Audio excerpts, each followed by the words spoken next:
Алло, Когда... Алло.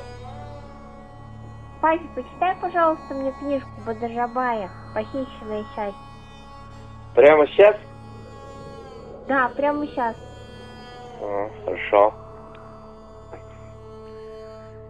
Шел 1894 год.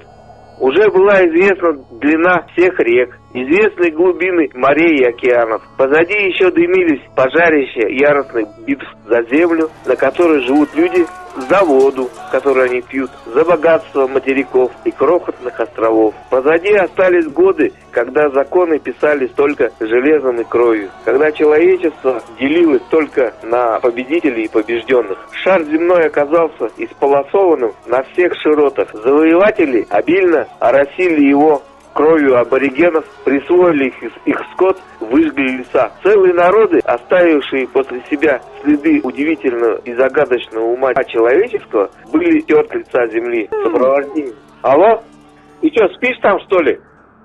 Ты что, спишь, что ли, там? Нет, я... Как-нибудь проснись, да слушай.